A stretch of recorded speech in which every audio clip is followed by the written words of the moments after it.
Hello, and welcome back to the Autistic Tidbits and Tangents podcast. I am one of your hosts, Kara Diamond, an autistic and ADHD teacher and university lecturer, author, and all sorts of things. And this is my cat, Leo, who won't let me go right now. Over to you, Maja. All right. Hi, I'm Maja. I'm an autistic psychologist, educator, speaker, author from Denmark. And yeah, that's me. And to you, Bruce. Thank you. Your book hasn't arrived still. I blame the American distributors. Well, some of our listeners from Canada have them, but I don't have it yet. Damn. Either. How does that work? Anyway, hi everybody. I'm Bruce Patrick. I'm trying to work out what I am today. I think very much I'm a musician today because as soon as I finish off here, I have to go off and scout venues for a surprise concert. And my day job is autistic advocate for Autism Canada, which includes actual, what am I calling it? Remote work? No, I'm actually going to Toronto this week to meet people I've worked with for 2.5 years, but never actually met in person. Wow. No, well, that's going to be really weird. Fun is good. Yeah. Yeah. So today we've decided to talk about autism myths about autism, all the things that people think they know, but they don't. And it's going to get ranty. I'm pretty sure. Yeah. Where do we start? Yeah. So let's do it. Oh, dance.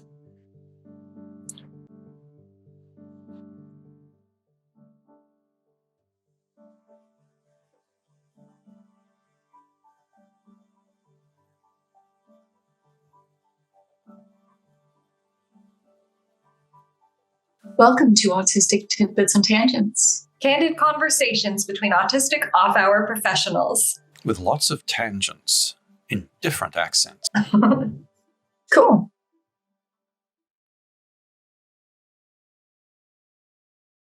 Content warnings for this episode include that basically we talk about some of the myths regarding autism, and we're going to get into it. We're going to get into emotions and empathy and math brains and stereotypical representations of autism, and there are mentions of intellectual disability and some such, and nothing's really that bad. I cursed twice. You cursed? Twice. No, Kara! I know. Okay, so myths. I did one on my YouTube channel back 10, 15 years ago. Long time ago. About how autistic people don't have emotions, apparently. So that was one of the ones that used to bother me when I was younger. I wanted to share something a bit similar to that, related to that. I think in general, human experience, everyone experiences emotions in different ways, neurotypical, autistic, whatever. And one of the associated myths is either we don't have emotions, or we don't pick up on other people's. And you know what? It's probably true for some autistics that it's harder to pick up. Sometimes I can't pick up, sarcasm, things like that. But I'm very hypervigilant. I'm very gullible. You know this. But I'm hypervigilant to other people's moods, right? So I will often feel their feelings way before I feel my own. Mm-hmm. And that's partly like the alexithymia, right? I have very delayed processing about things. It can make me really good in a crisis sometimes because I can problem solve and handle it, and 4 days later it'll hit me and I'll be flattened like a train, But it's difficult. in an interpersonal sort of conflict, I will feel the other person's feelings so deeply that whatever they want, I kind of like give into, or you know what I mean? Like I don't feel my own discomfort or my own, I don't know, my own sort of wishes in the scenario for days. Like it'll be days later before I'm like, oh my gosh, that whole thing was actually really awful and uncomfortable. And I think I'm actually angry about but it'll take me time to get there. So, but I do acutely feel other people's and recognize, I would say, the majority of other people's emotions. Some people are harder to read still, and like sometimes I'll be confused, but I think I'm pretty good. You're kind of also getting into empathy a little bit there. Yeah, but that's another myth, right? Is like we don't have any empathy. Yeah, well, I kind of feel like that's a separate myth. Maybe I don't know. Maybe it is separate, but they're all related. They're connected. Bruce, your take. I think what was somewhat amusing about Kara's story just then was actually answering the question in the actual positive, that we don't explain, we don't show our emotions or know our emotions, and it's because it's more our presentation. We express them in different ways. I am harping in my education, the workshops I'm running now, about how important. I'm going to say it alexithymia, but I'm realizing I've actually looked up that the pronunciation is not, that's not the correct pronunciation. I will try and fix that. That we all have, like, neurodivergent people have alexithymia, 100%. And we cannot, when compared to neurotypicals, explain what we're feeling in the same way. We can't. What people are missing, of course, is they're there. And it's just in the same way. Because if I ask my students to draw me a picture of their feelings or find a GIF or whatever it is, like, boom, they've got it. And I'm like that too. Like how, I know you don't like that form of communication that much, Bruce, but I will frequently like send GIFs or memes that encapsulate my feelings of overwhelm, like things I can't quite label, but a picture is like, that's me. That's what right there. Yeah. So 2 things. Latent reactions. Huge thing that, you know, we have the emotions, but the expression might not be the way that it would be for a neurotypical or for a non-autistic person. But usually the reaction shows up later. So obviously I spend a lot of time talking to people about their emotions because of my job. Yeah.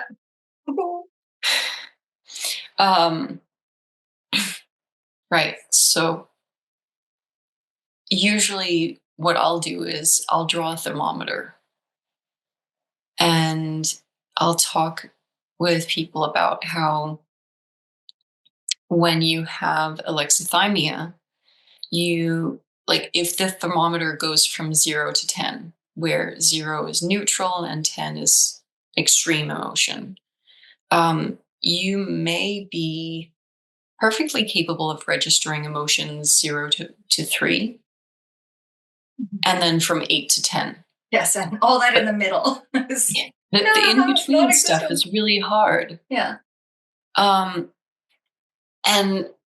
And so what very often happens, I think, is that people will say, oh, but you don't have emotions. But then at the same time, they will complain about the meltdowns. Yes, which are huge emotions. Like, yeah.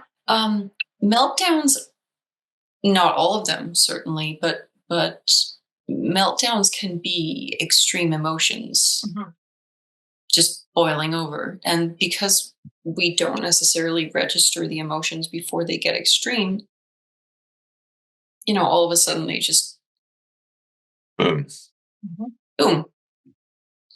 But that's an emotion. That's an emotion. But then the ones that kind of are the in between, not the neutrals, not the extremes, but the in betweens, they very often will show up later. And sometimes even the extremes show up later, where so we actually agreed beforehand that we weren't going to get into this because I'm going through something, and but I remember a story, and I'll be honest, I don't know if it was a client that told me this or if it was somewhere else I heard this story, but it's an autistic person going to a funeral, and they're not crying. Everyone else is crying and they don't cry.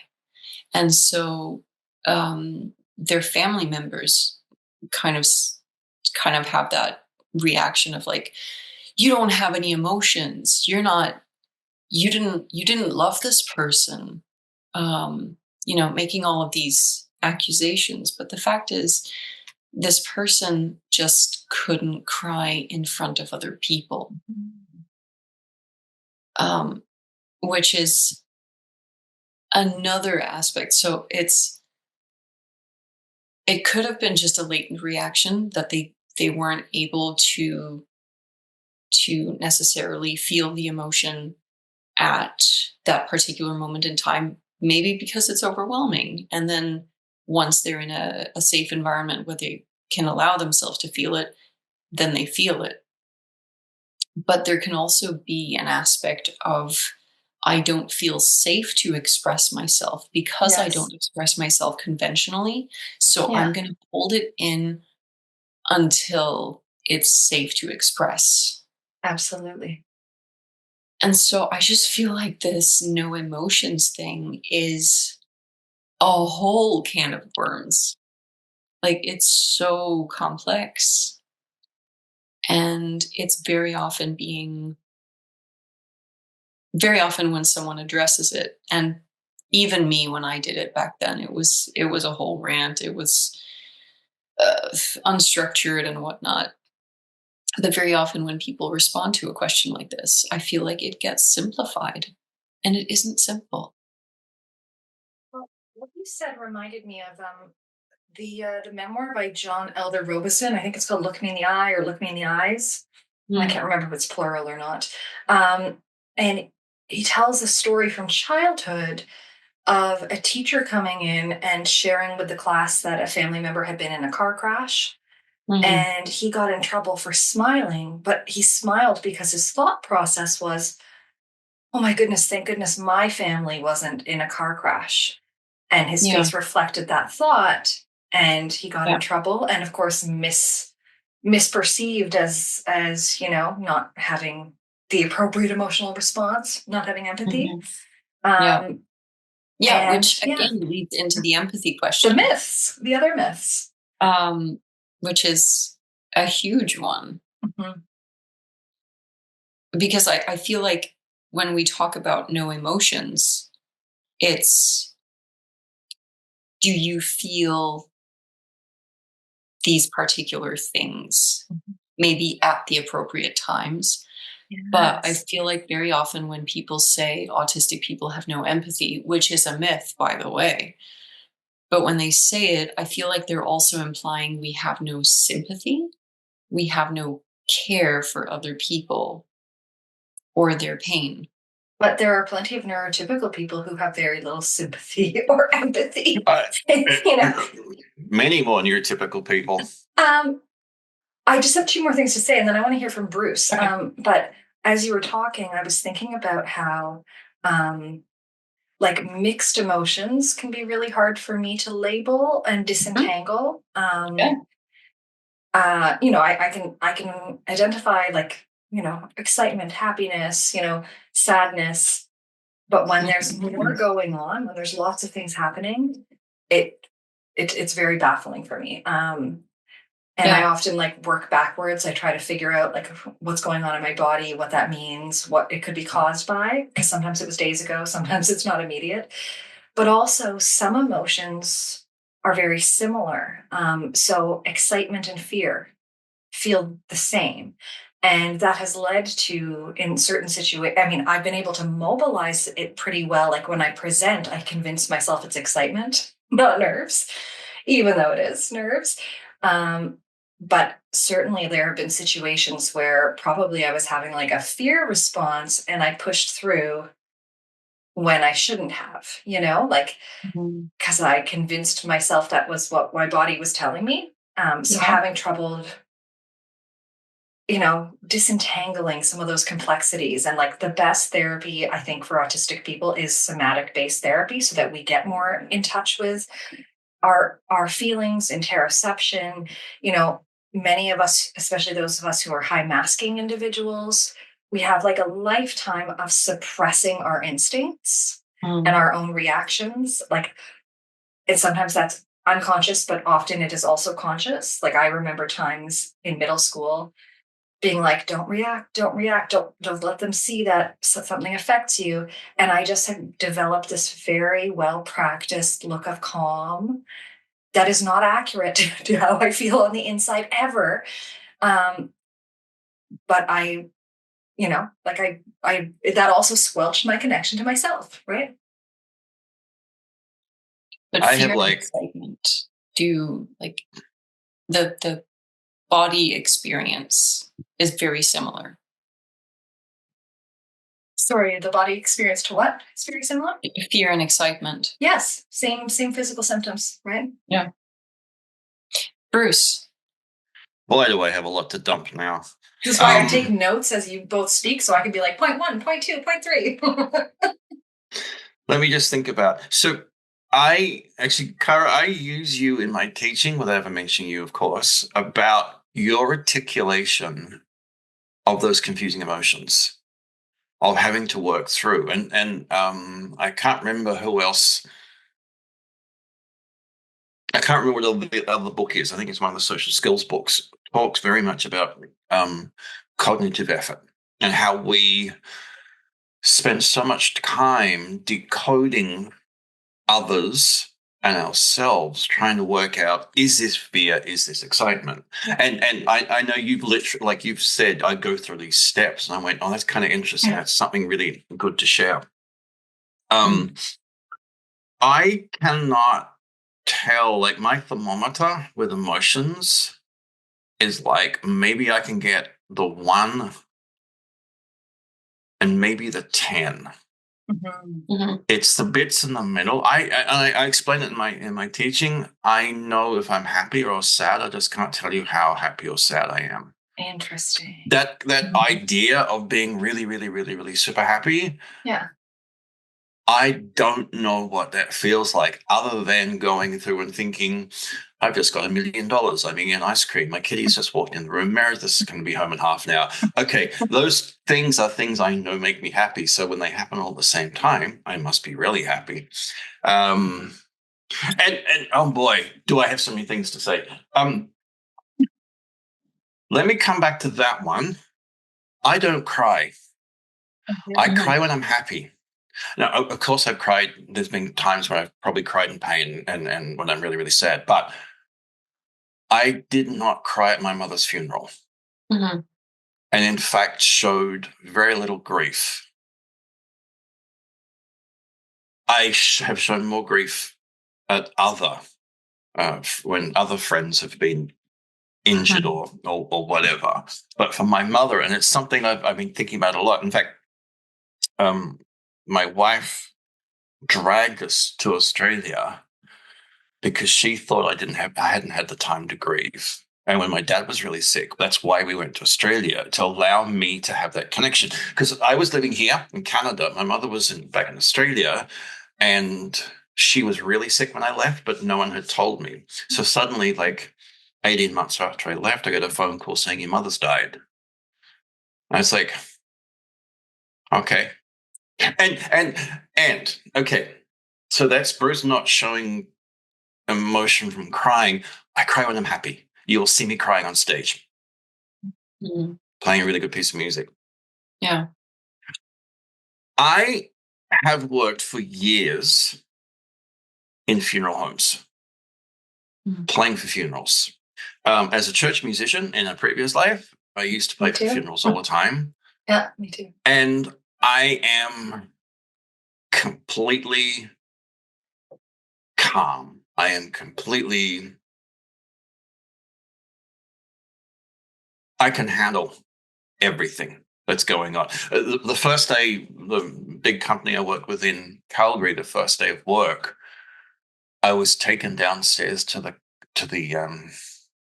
staff break room, and you had to walk through like 3 or 4 open coffins. And as I sat down having a coffee, the person taking me said, Did you notice what happened? I said, yeah, we walked through the hallway and there were coffins. He said, Are you okay? And I went, yeah. And he said, if you had reacted, you couldn't work here. I went, okay. And like, that's actually fair enough, because what you don't want is a musician suddenly falling apart in the middle, like I had to be. Now, Kara said earlier that she is good in crisis situations. I know I am. I'm guessing you are as well. Is this because we can suppress the naming of the emotion? We recognize something is happening, but we're not spending the cognitive effort to work out what we're feeling. We're spending the cognitive effort going, how do we make sure everybody else is safe in this crisis? It's kind of interesting. I know many autistic people who are really good at crisis, and it's been something I'm very, very good at. Why? Okay, a couple of thoughts. So again, in general, like if I'm not on high guard, high alert, like I cry very easily. I cry at everything. Actually, this is something my younger brother, who's autistic, has an intellectual disability. Like he would have trouble labeling his emotions for sure. But if we go see a movie, we're crying at the same parts. We pick up on those feelings. We have emotional reactions. It's just not the label. But like I said, in a crisis, that kind of shuts off. I've been able to sing at funerals, and as long as I'm not like really focusing on the people there and I'm focused on the job and the duty and, taking deep breaths and doing things so I'm not picking up on all of the emotions, because I can be easily overwhelmed. If I do my job, if I do those things, I'm fine. But also I'm conceptualizing it as I am wallpaper, I'm here and I'm helping, and I'm in a service role. And so it is like a, compartmentalization and a masking. But also when I'm in like, I don't want to reference things specifically, but I have been in dangerous situations with like toxic people where I knew cognitively later, I am going to be really devastated about this. But I didn't feel it. I was frozen. Like I would have like a very strong freeze, survival, get through it. And probably you'll feel this in a couple of days. Okay, so the crisis situations, I don't want to call that an autistic thing.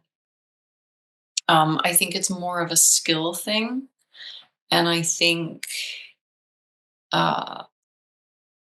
I could certainly relate it to my real life, but I could also relate it to my job. So as a psychologist, there tend to sometimes be people who cry in your clinic. And Sure.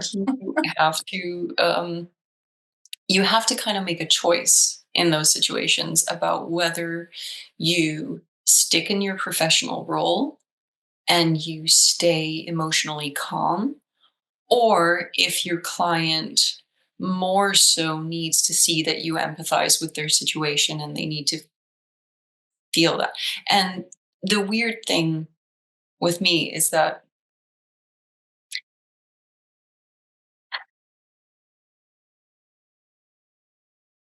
I have an easier time crying at music or movies than people. And I'm pretty sure that if there wasn't music in movies, it's the music that helps me to bring out that emotion. So in Denmark, we have a form of filmmaking that's called dogma, like dogma filmmaking, but it's not dogma. It's weird, but there's no like lighting or extra music or anything. It's just like raw. Like there's no special stuff making it, which also makes it a really cheap form of filmmaking. But there you go. But those movies don't touch me.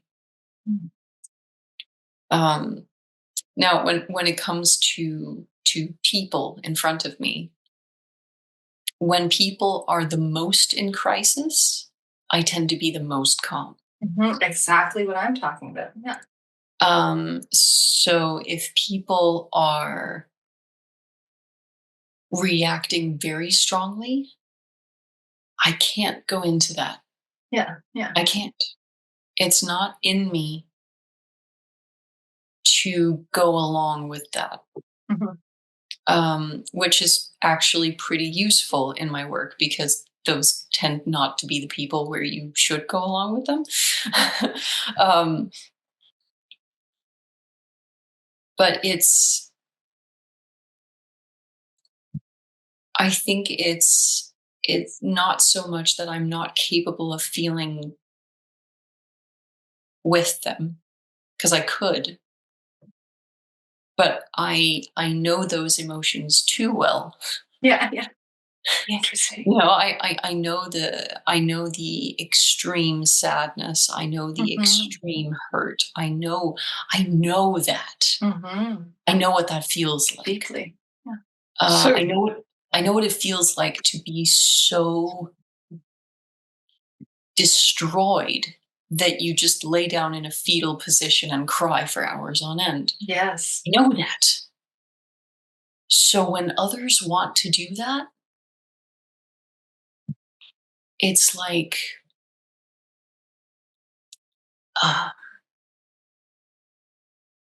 okay, that's where you're at. Okay, that's fine. How do I get you out? So it's like problem solving. It's like trying to get them through it, which is maybe why we're good in a crisis too. Like the discomfort of the situation, maybe a little bit of people pleasing, and we want it dealt with and moved on. I don't know. I think it's because we're able to, and again, I don't want to call this an autistic thing, but if you're able to take a step back and be like, okay, this is a crisis situation, someone needs to act. Okay, can I see what needs to happen? Logically, yes, I can work through the steps. Exactly. And then it's like, okay, the plan is right there. Yeah. We can see the track, and then we follow the track. Is this perhaps, and this is the untangling, is this an autistic trait or not? And I'm quite, I don't want to sort of argue either side of it at the moment, but what I think maybe is that it disappears as actually one of our, and here's a myth again, superpower, that one of the superpowers we have as mature autistic adults is that we are recognizing, we're cognitively aware of the processes that we have to go through in decoding things. And the fact that my apologies, Cara, that you could articulate what you were thinking about to get through the funeral. It's kind of interesting. It actually shows us, I think we are in general more in touch with our bodies from a very, very logical way. Perspective, yeah. And that we have to, as Maja is alluding to, we've been through immense trauma because of the autism. We've got through that. We kind of then recognize the consequences, and we can kind of mask it. So is the being calm in a mental crisis? It's not particularly specifically an autistic trait, but our autistic traits have actually given us that skill that maybe we can build it's like a traumatized nervous system thing. Like like something that is legitimately a large problem crisis does not activate my nervous system the same way, like something that just feels like a crisis for me, but is quite small to other people. Am I just so used to a sequence of crises that when an actual crisis happens, it's not as activating? I don't know. Well, I mean, I think you're onto something there, because you can train people to be effective in a crisis. Yeah. And we've self-trained. That's what we do when we train firefighters or soldiers. You know, we train them to be good at acting in a crisis situation. So maybe we're good at handling crises because we're traumatized. However, just to add on to that, and to kind of take a step back from this kind of autism is a monolith kind of road that we're traveling down. I see a lot of late diagnosed autistic people who have not gone the same route that the both of you have. You're both late diagnosed. I see, for the most part, those who have been able to get a successful career in business, IT, finances, that sort of route. They've been able to suppress their own emotions to an extreme degree. And usually what happens is that they don't get a diagnosis until they're in burnout. At which point they're not good at handling crises. They're not good at, labeling emotions or explaining what they're going through, because they haven't built up that awareness to do it. Yes. And I think the thing that separates certainly a lot of young people who have spent a lot of time on social media learning about autism and ADHD and other types of neurodivergencies, and late diagnosed people like yourselves, is that, you've put in a lot of time and effort into being able to do these things, not necessarily for yourselves in the beginning. Maybe you've done it for your kids. Maybe you've done it for your students. Maybe you've done it for other people, but you have spent a lot of time and effort learning that language and learning how to express things. And being self-reflective. Yeah. And then when you have to do that for yourselves, you're more able to do it. Whereas people who don't have that vocabulary, they cannot label those emotions in the beginning. Okay. Interesting thought. Interesting. Something that you said just triggered this. You might disagree with me. No. For a very long time, because again, I'm thinking about the role of self-awareness in becoming more connected to one's own body, one's own visceral reactions. And pre-diagnosis, if I had a lot of pent up emotion, but I couldn't quite get it out or didn't know how to label it, sometimes I would open up different monologue books or do a monologue. I used to do a lot of theater. My first degrees in theater, and I would use somebody else's experience words to get out that feeling. If I needed that emotional release and I couldn't somehow connect to it in myself, I could connect to it as an actor. I could access it. And I'm just thinking, since I've been diagnosed, have I done that once? I don't think so. I think I've really have gotten so much more in tune. That's interesting. Actually, and I take your point that sometimes, I think certainly I can give an impression of looking at monolithic views of autism, and I really don't mean that. No, I don't think any of us do. It's only to verbalize it. Yeah, no, I think it's no way point. I mean, and obviously, there's two things. Taking Kara's point, and to you, this happened the same way as well. I mean, any confusion I have about emotions or how I'm feeling, like I get to play music. Mm-hmm. And I don't care what people think about the music. They can get whatever they want. I get so much. And that's always been and always will. And yeah. I am fortunate for that. And Kara, you fortunate from both your singing and both you and Maja, both for your singing and creating music and theatre. And the other thing I wanted to say, especially going into the monolithic aspect, is that the three of us are autistic.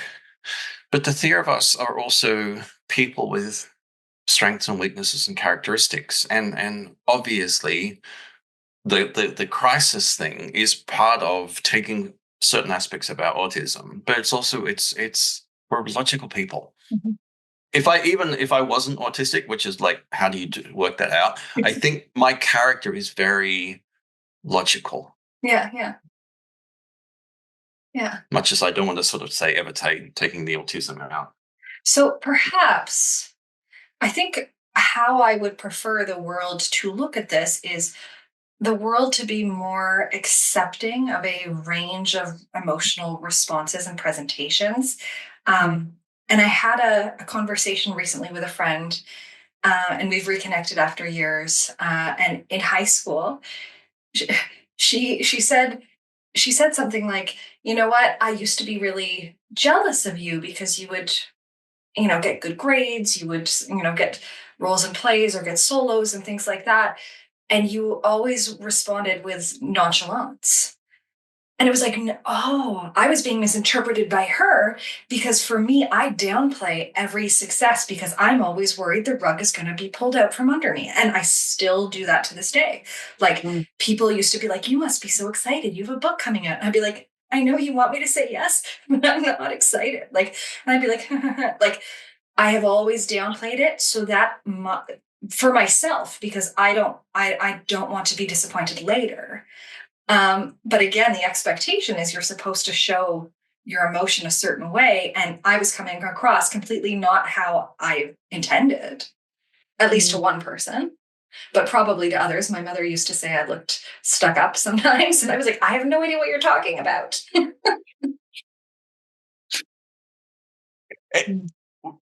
There is that myth that we don't like compliments. And here's the problem with that myth is that I don't like compliments. Well, yes and no. Your point about like, yes and no. I did pretty well at school. Like I had friends who did better, but it was easy for me. And then when people like, honestly, music is easy for me. Yeah. I work at it, but it really super easy. People, oh, you must like, must give you so much sense of accomplishment. I went, no, it's what I do. And yeah, go on, Kara. Sorry. No, I'm relating to that and just thinking about that. It's and interestingly, I was reading Barbara Streisand's autobiography, and one of the problems she had was she always answered questions really honestly in interviews and would rub people the wrong way because they'd be like, "You must be so delighted." She'd be like, "I'm actually kind of bored in this role right now." She would just say it how it was, and I don't know. Interesting. I don't know. Yeah, there's a whole bunch in that book. It's an interesting read. Read it. I'm not going to say anything. Yes, I'm not saying anything. I'm not going to speculate on people I haven't met. But it's very cool to think about. The thing is, I kind of both relate and don't to what you guys just said. Because on the one hand, yes, certain levels of school were easy. Yeah. And I was bored. And I was able to make it through without doing my homework for the most part, which probably pissed people off. And I was able to get through with fairly decent grades, even without showing up a lot of the time. again, probably pissed some people off, mostly the teachers. But here's the thing. The skills that I want to be good at, I've never felt good at. I want to be a good singer. I want to be a good musician. I want to be a good writer. I want to be good at so many things. And I don't feel like I'm good at those things. I feel like I'm mediocre, acceptable, you know. And then the thing is, people will still compliment me. They'll say, "Oh, you're so good at singing," or "You play the piano so well." And I'm like, "No, I can play chords. I can play chords and do plim, plam, plum." You know, that's how I can play the piano. I'm not a good pianist. I can sing along to some songs and whatnot. It does not make me a good singer. I can write some songs. It does not make me a good songwriter. I don't believe people's compliments. They feel like lies. I am not a great piano player. Not true, but okay. Because I can see the deficiencies. I can see that I'm not as good as blank, blank, blank, blank, blank, blank, blank, blank. But I've also had 50 years of dealing with that, and I'm really quite balanced. So yes, actually, quite honestly, I am a world-class musician. I can quite happily say that because I do so many different things at such a good level. But there's always things I can be better at. Yeah. And I think, Maja, I wonder if you're articulating this, that in fact, the thing about the compliments is that if we don't feel them, we see them as disingenuous, or the person doesn't recognize. You know, quite honestly, no one's a good singer because what the hell does that mean? I mean, what does that mean?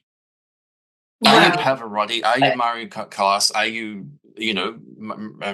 Aria Grande? Are you the latest 17-year-old pop star who you probably are a much better technical singer at? Like, what does that mean?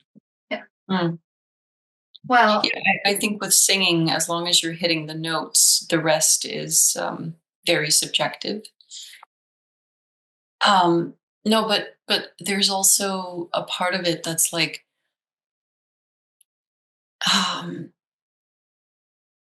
and this is probably a combined autism and ADHD thing, but I can't put in the work to get good at something. Because if I try to practice, I immediately, first off, criticize myself a lot. Yes. But also, at the same time, because some things are so easy, and I managed to skate by up until pretty much university. The gifted curse. That's what that's called. The gifted curse. Yeah. Except I test average. Yeah. On IQ. But if you don't struggle until later on. In my diagnostic papers, it says average. Wow. I took a test once and it gave me 105. Disagree with this, but what do I know? And what that means is you score 105 out of. Anyway, I don't think they're valid metrics anyways. But no, but like, it's just I don't see myself as gifted. But at the same time, if anything is hard, it's like, oh, this is too much effort. I give up. So I want to explain in case someone hasn't heard of like the curse of the gifted.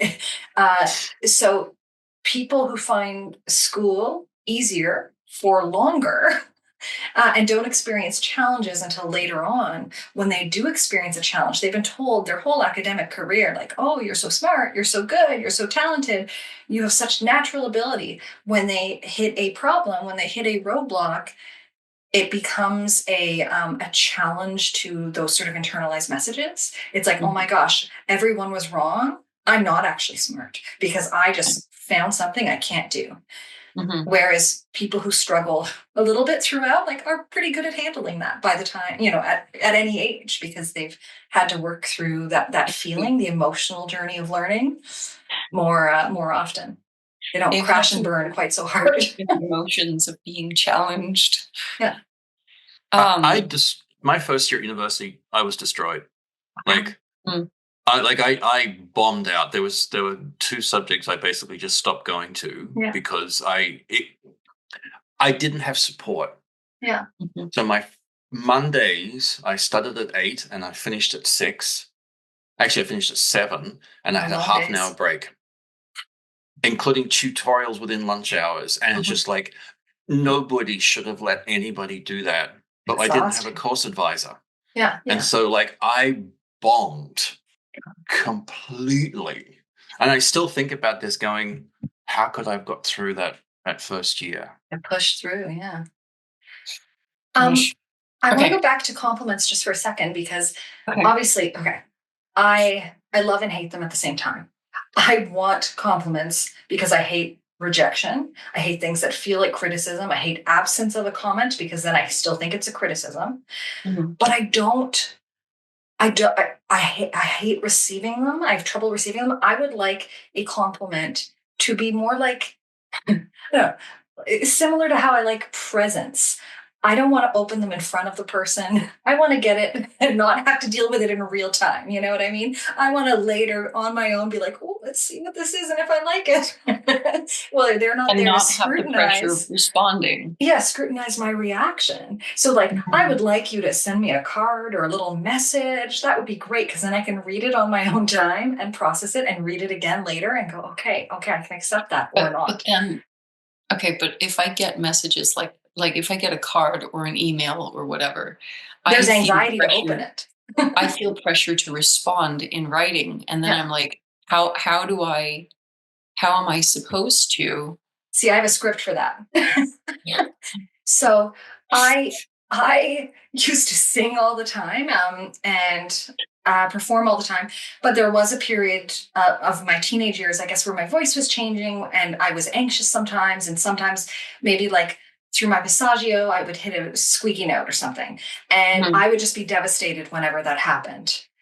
But people would still compliment me. And I'm like, either they're deluded or I came to realize it's like one wrong note and everything else is lovely. Most people have a generalized impression that you did well. And I've started to think, like, how do I tune into other performances? Would I hold that against Bruce if he played one wonky note? No. And I started to realize, like, first of all, if I went to a performance, especially if it was someone I didn't know, I probably wouldn't go up to compliment them most of the time. So if someone is actually coming up to compliment me and they're not my mother or, someone in my family or someone who knows me and they're complimenting me, like, they probably mean it. So even if I'm like, no, it was the shittiest performance I've ever done, I need to sort of receive that and like thank them for taking the time to say that.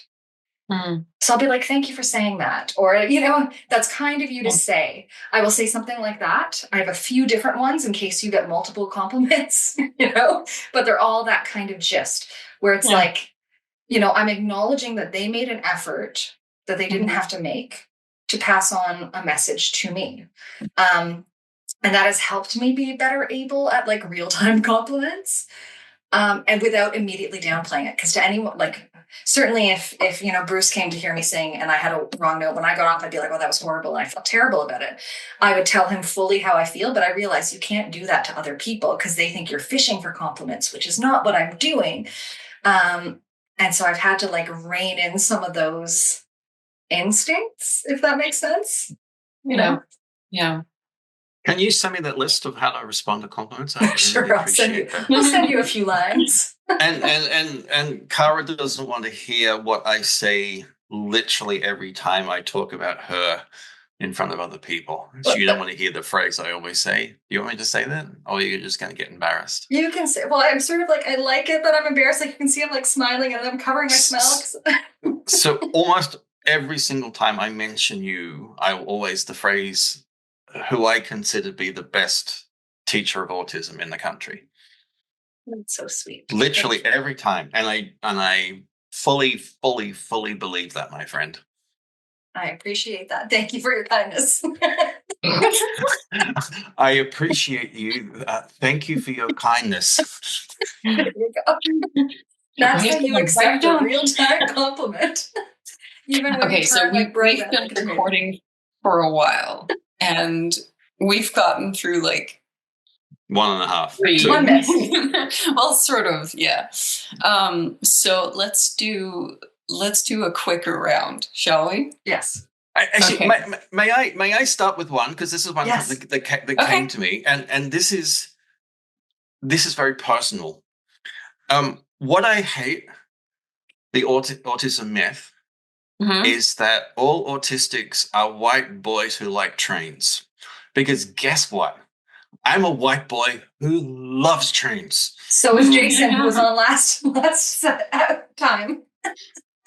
And it's like I'm a walking parody of that myth.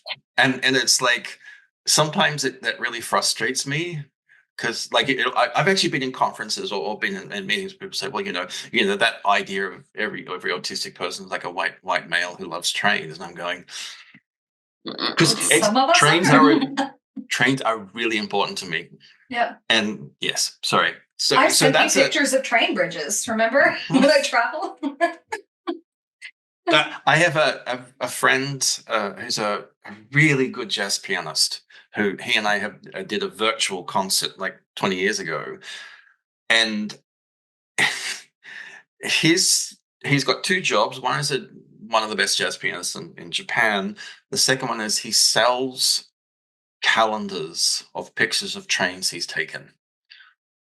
I'm like, oh, I love you, my friends. Anyway, sorry. Spirit. Yeah. That is excellent. Okay. Kara, all autistic people have math brains. Give me a math question. I'll show you it's not true. I have extreme anxiety when it comes to math. And yeah, it's unbelievably painful and challenging and baffling to me as well, because, every other subject I was, except for gym, which makes sense, I'm very clumsy. Every other subject I was great at, but math, I remember having my grade 9 math teacher who was grade 10. She was a mathematician, and she would say, like, what part don't you understand? And I had to keep saying to her, if I knew everything. What part I didn't understand, I would be able to understand because I could teach myself. I don't know. And she could never help me. And it just, after about grade 5, I tapped out. Just everything eluded me. Numbers, can't do them, can't keep them in my brain, can't see them in my brain. It's awful. Mm-hmm. Yep. Okay. All autistic people are like Rain Man. Bruce, you take that one. Or Sheldon Cooper, or take your pick. So again, this comes into the white boy with trains. I think there are the average autistic person will have some traits that are in Rain Man and Sheldon Cooper. Yeah. There's a lot about Sheldon Cooper. I'm very similar. I'm not so with Rain Man. That's not me particularly. And so and if I may, Kari, you're basically unlike either of them, maybe other than the obsession with a subject area. I do have quite a passion for a couple of subjects. But... Maja, how are you similar? I like it if people hold up a sarcasm sign when they're Yes, using sarcasm. agreed. That would be great. Or like it doesn't have to be a physical sarcasm sign, but at least, give me a hint. It would help. It would help. Give me a hint. And if it's in writing, put it in brackets, sarcasm, because sarcasm in writing is impossible. I like emojis. Emojis are great. Yeah. Okay, so it's a boy diagnosis. I'm going to take that one. Go for it. Let's hear your soapbox. Yeah, so the diagnostic criteria was created around studies that used, and you're going to hate me for saying this, Bruce, but little white boys like trains. Wealthy family. I mean, that's part of the myth. It's like, that's what's wrong. You're going to articulate what's completely wrong with that. And I articulated, it annoys me because that's actually part of my presentation. Yeah, that's actually... I want to comment on that after Maja, so... Okay. It used to be a boys diagnosis because the way that a lot of autistic boys present is possibly more reminiscent of that. However, masking is a thing. A lot of people do that.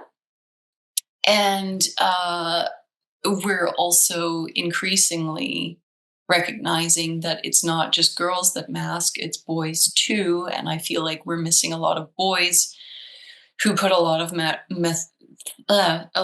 effort into masking, and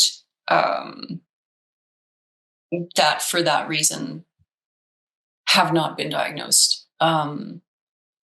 So when we look at studies, it actually gets really, really interesting, because we used to say, back when I was diagnosed, which is more than 20 years ago now, back then it was like one girl for each, for four boys that were diagnosed. Like if you had 4 boys with an autism diagnosis, you'd have 1 girl. Mm-hmm. Here's the thing. CDC does studies of autism prevalence. And the latest study that I saw, and this is possibly not the latest, but it's the latest one that I saw, it was still 1 in 4. But they do their studies on 8-year-olds. 8-year-old boys. Yeah. Mostly 8-year-olds, sorry. 8-year-olds in different sites, satellite sites, yeah. Yeah, and it's specifically in America, obviously, because it's the CDC. So when we look at 8-year-olds and we look at how many 8-year-olds actually meet the diagnostic criteria, we have this and this many, and it's still approximately 1 to 4 in the gender ratio. However, if we look at adults, 1 to 2, isn't it? It's 1 to 2. Yeah. And it should be 1 to 1. I think, honestly, yeah. Because what would be the reason that these genetic mutations are more often triggered in boys than in women? Yeah. I don't know. Well, there is one gene that is only expressed in males, but that's only one. There's plenty of gene implications, not just that one. Yeah. But yeah, so that's my take on that one. Before we move on, I wanted to just talk a little bit about that. Okay. So yes, I always think of it in terms of externalized presentations and internalized presentations. Mm-hmm. And we're only just starting to scratch the surface of internalized presentations in adulthood, never mind in childhood. Mm-hmm. But we know there's a really interesting study by Howe and colleagues. It's a Canadian study. I think it was 10 autistic children to teens, youngest participant being 10 years old. And they did like photo diaries, essentially, photos representing their internal experiences, and all of them consciously masked. They used the language camouflage in the study. really, really interesting. And they said like they didn't know of any studies with younger participants. So that's like the earliest that we've studied masking behaviors, 10 years old. I'm sure it can develop earlier than that.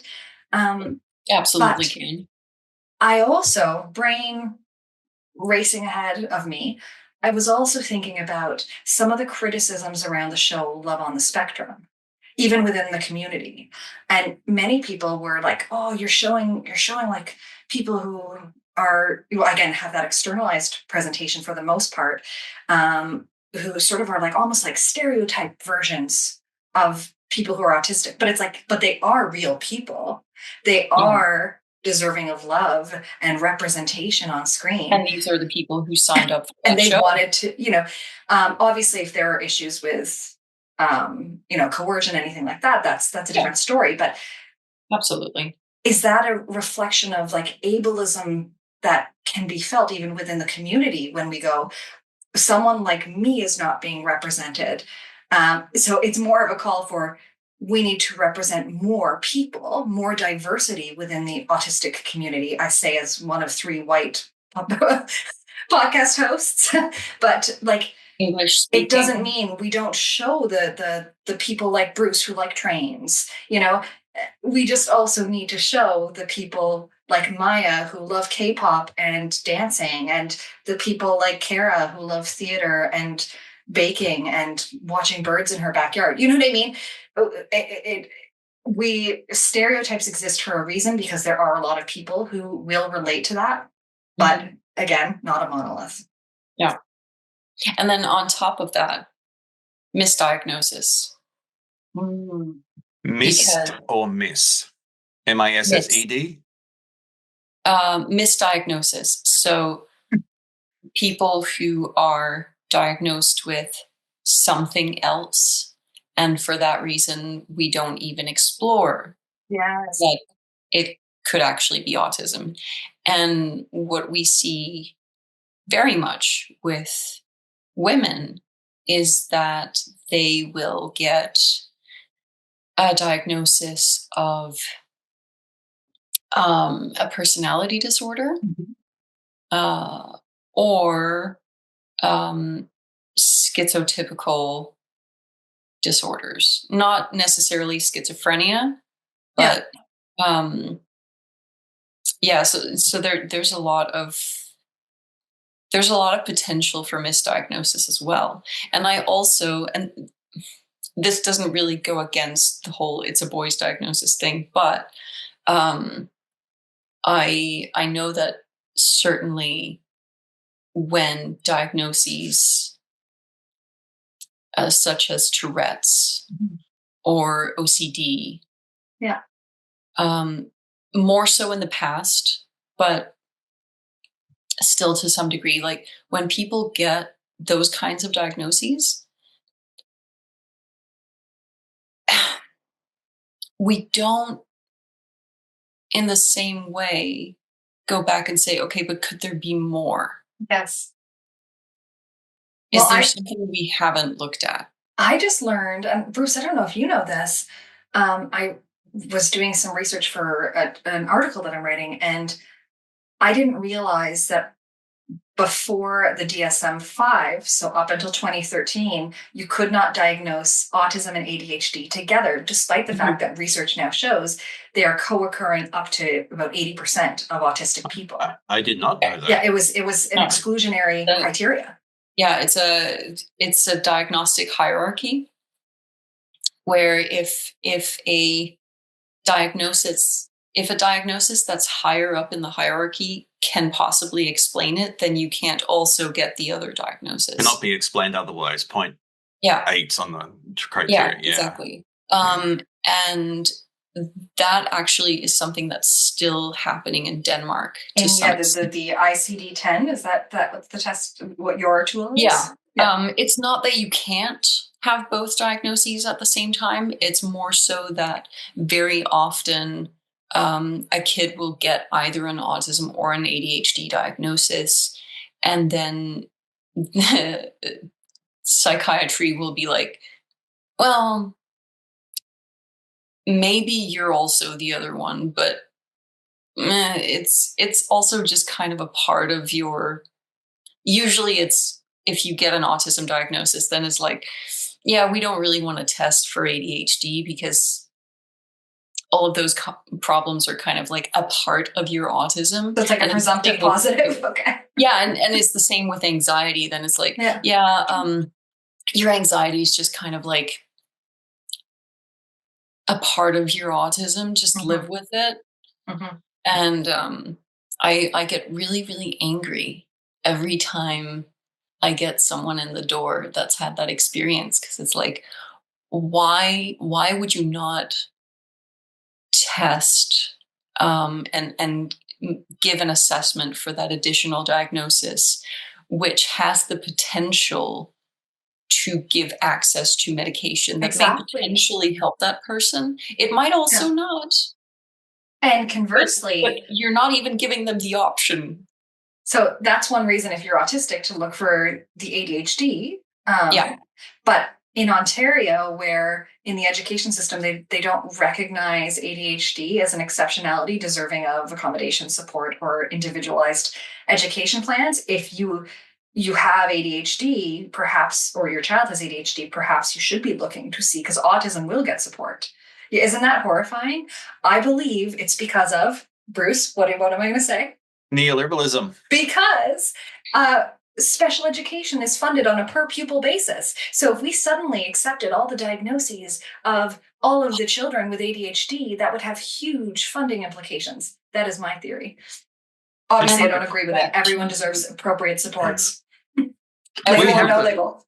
But then we're back to, which is really your point in a lot of your work, is why can we not just make a school that allows kids to be kids and adolescents to be adolescents and adults to be adults? Like, why are we not letting people be people?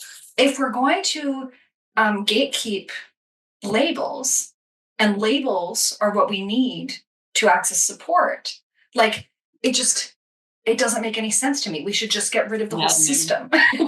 Maddening. Okay, so this is kind of related, but it's not quite the same thing. Which is the last myth that I want to bring up, because we have been recording for some time now. You don't look autistic. Yes, I'm wearing an Autism Canada shirt. I look autistic. Be inclusive. It has a rainbow on it. Yeah. Lovely. Yay. I've definitely been asked that. Yeah. This is like the worst. This is the absolute worst, because the thing about Rain Man and Sheldon, yes, we have a spectrum. We have a spectrum. It's a word. And there are traits that most autistics will have some commonality. There is something. When it comes to lack of empathy, lack of emotions, yes, we express them in different ways, but we have, What the living bloop does looking autistic mean? Where did this ever come from? And I mean, once I was going to be speaking at a conference, and the person that I had a Zoom call with was like, "So you're autistic? What are your peculiarities?" And I was like, I'm going to assume there's a language barrier there, but it was like, that's such a personal question. You want me to just explain all of the traumas that have accumulated within me that add up to, who I am, my identity, and do I have to explain masking to every single person? And, just mind your own. Very realistic with you that you can just hand to people and be like, yeah, I have these and these sensory sensitivities, and I do masking in this way, and blah, blah, blah, blah, blah, blah, blah. And also I get completely drained from socializing. So why are you talking to me? What makes you neurotypical? What's your superpower, Mr. Neurotypical person? It's, especially because I just wish people better understood that, first of all, presentations, just like neurotypical presentations, are different person to person, but also our functioning varies day to day. I love the image, I've seen it on social media before, and students have brought it to my attention, of a soundboard where the levels can go up and down. Because there are times I'm able to have a podcast and speak somewhat coherently. And there are times I spend 3 days in bed and I'm unable to speak. Everything, it's like my ability to do things on demand is not reliable always. That's probably a good way to say it. But like, I should not have to prove to people. Like most people who think that they're autistic probably are. If you have a pervasive feeling of difference and you have really like studied and talked to people and done your research in the community and related to a lot of it, like, I believe self-diagnosis is valid. I believe it's where most of us start along the process of, hopefully, if we're able to, if we don't have barriers, accessing an actual diagnosis. But yeah, like we should not have to explain it or defend it to people unless it's the person who is giving us a diagnosis. Then we should explain it, Yeah, but then it's not on you to be able to explain. It's on them to be able to do the assessment and disentangle. Yeah. Yes. Because it's never your responsibility to be able to label something correctly in order to achieve a diagnosis. I hate this way of thinking. You're not passing a test. That's not the point. The point is that the professional needs to know enough about their field of specialty knowledge in order to do that assessment, regardless of how well you can express your experience. Mini rant, sorry. Well, it's also like I have a lot of sympathy for people in your situation, psychologists, diagnosticians, because there's so much untangling, and especially with dealing with younger kids, there's not a maturity level for them to help saying, kind of, here's some ideas. I have one of the books I recommend to people the most. It's not here at the moment, but it's basically how to diagnose girls. It's a wonderful book, goes through all the diagnostic criteria, the DSM, and gives, I think there's 7 invented case studies about how a diagnostician perhaps could look at masking, social communication difficulties. It's a fantastic book because this person's looking at it from these case study angles, and they're artificial, which makes it really clear. But it's like, that's a lot of stuff to be in your head, and I'm pointing to Maja here, to have to think about. They've just said this. Now, do I believe them? Do I look at, is it masking? Is it the fact that it's having a language problem? There's a speech processing. That's a lot of stuff to go through. But it also, it's still, okay, when people say you don't look autistic or some variation of that, when it's a non-professional, I can, to some extent, forgive their ignorance. To me, there's a big difference between ignorance and willful ignorance. Yes, it's the representation problem. They have an idea of what autism should look like. Trains, boys. But also, I unfortunately, my experience is that when people say something like that and they are non-professionals, they very often mean you don't look like you have Down syndrome, or someone they know, someone specific, or you don't look like someone who has a very off, I can't find words. A visible difference, maybe. Someone who has a very obvious, intellectual disability. You're not giving off the vibe of someone who should be in an institution. And yet we do give off vibes, because there are studies that show within a few seconds, neurotypicals will make a snap judgment about us if they see us and hear us in person, but not in writing. you know, like, and on the playground, I'll send it to you later, Bruce. On the playground, kids know right away. So Kids it's know, like, but it's not a look. It's just like it's an intangible vibe. I don't know. And I can spot an autistic person in many contexts a mile away. But as a kind of closing note, when professionals who are supposed to know something about autism, when I read stories from people on Threads or Blue Sky or whatever, and they say, "Oh, I went to get my diagnosis, and the psychiatrist was like, well, you can make eye contact, so you're not autistic," and they send them out of the room. I get furious, of course, because those basic things are things you need to know, and if you don't, you cannot assess autism. You are the frustration level when you hear those stories, like through the roof. It's 10.